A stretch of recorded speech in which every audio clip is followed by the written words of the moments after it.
When I began to watch the films of Satyajit Ray, I didn't have any particular intention on making a video on them, let alone have any idea what his work had in store for me. The preceding video's concept came after I was blew away by its sensible nature. That is one of the strongest aspects of him as a filmmaker and what makes most of his stories such an enriching and enlightening experience even after all these years. The topics he chose and the way he tackled them are just eternally unparalleled, which meant that I couldn't cover everything that I wanted to in the previous video. So this comes as a director's cut with the remaining points that I couldn't discuss as they had to be left out because of structural issues. Now, I can focus on the formerly used feminism trio, but I feel like I have said everything that was needed to be talked about them. In this instance, we are going to delve into his world-renowned Oppo trilogy, or more so, the women in them.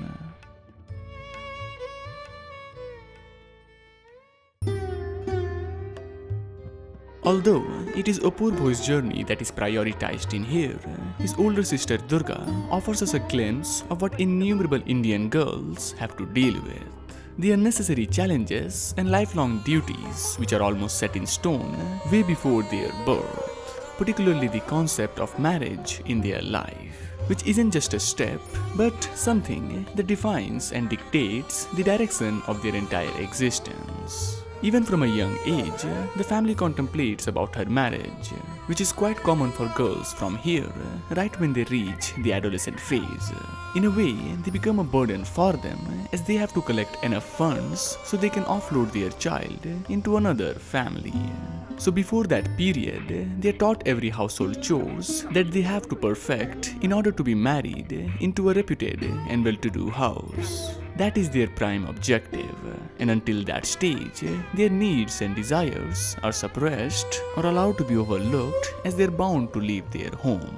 So investing money on them is simply a futile exercise, which hampers the child's growth both physically and mentally.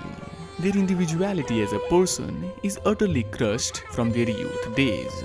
And the worst part about it is that they have to accept that as their concrete reality with no possibility of a change or way out. So most don't even try to do that and adapt to that unfortunate situation and perceive it as the norm. While the timeline in here doesn't reflect the current Indian society and it has significantly improved over the years, there is still a substantial chunk of the populace who struggle with these conceptions. A ruthless system that leads to countless victims. Usually, there is no ill intent behind it, just lack of understanding and blindly following age-old customs which they were taught by their ancestors that never improved with the passing time to become in tune with the current standards. As girls are generally cherished and taken care of in most Indian families. However, there is always a sense of restriction in their freedom. Such obstruction in the name of protection is always going to be more detrimental to their lives and relationship with their family.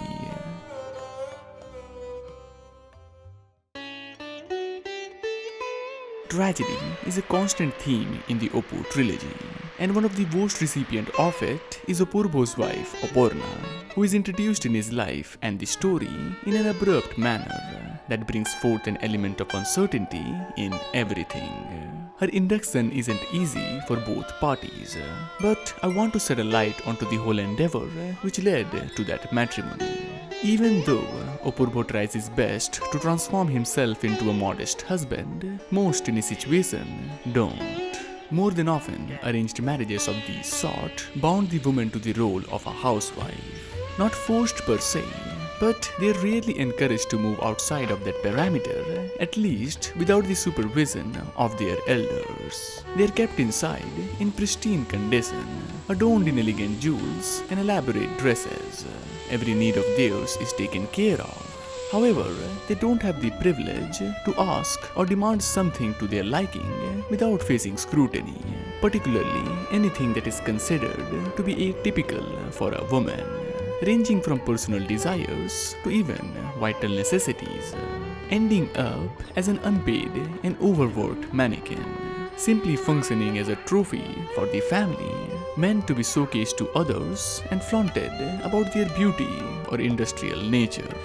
In other words, just shallow praises that is meant to satisfy every other inadequacies they face on the daily basis and silence their voice. And here comes the irony of it all. There is the blatant disparity and adversity they have to deal with. But a bride is always considered sacred to the family, the bringer of wealth and tranquility, not by their own merit, but through their partner. So much for being compared to countless goddesses who are known to be self-sufficient and powerful. But that doesn't equate to anything in the flesh. Still, they are equally worshipped by many for the apparent qualities they bring to the household. What a lovely way to express the gratitude towards them as a person that rarely receives any recognition for the output. How valuable must that payoff be for them? Sacrifice everything only to gain so little and still remain content with it. Accept that or face the alternative. The hypocrisy of these so-called righteous men who proclaim to do all of it in the name of women's security, acting as a protector for all those helpless individuals. Prey women in the day and prey on them by night.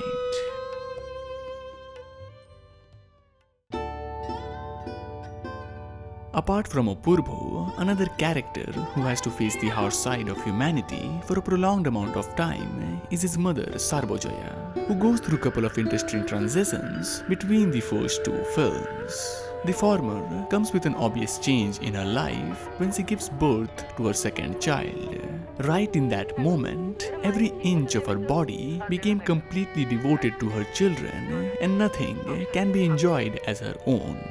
A change experienced by almost every mother, especially housewives who simply don't have the liberty to divert from that path. They aren't allowed to do so, hence they just accept it, transforming one of the most eventful occasions in their lives into a tragic period with that thankless job. Of course, there are situations where that isn't the case, but it fails to be ever positioned in a similar place to any other work out there. All but given up for the family's well-being and not being in a position to ask anything in back. That is what's expected of them, or is a normalized notion. But that doesn't mean they don't have any dreams that they would like to be fulfilled. However, they don't have any spare mental space to even think about its fruition or how to get about it. They are simply forced to forget about anything of such nature. Again, suppressed for the betterment of their children. This isn't about the usual sacrifices of a parent for their progeny's future, but the obvious contrast between the family members and the prioritization of their satisfaction. This is the extent of abdication they have to go through after becoming a parent. In here, the husband is quite hardworking, but he isn't ever present in their lives and mostly fulfills their financial needs. Every other department that is essential in a child's growth is left for the mother to worry about. When all of this is taken into consideration, her contribution outweighs everybody else by a staggering margin. They can't be compared to the hardships she has to prevail from. They don't know the desperation that comes when your family's survival is at stake. These sort of situations tests the integrity of a person, and unfortunately, their life was riddled with them. But one stands fairly above them all, which can be seen when she becomes a widow, an extremely unforgiving stage in an Indian woman's life. They are utterly neglected by almost everyone and left alone to fend for themselves. Old and useless, alive but dead at the same time. Just a non-existent being.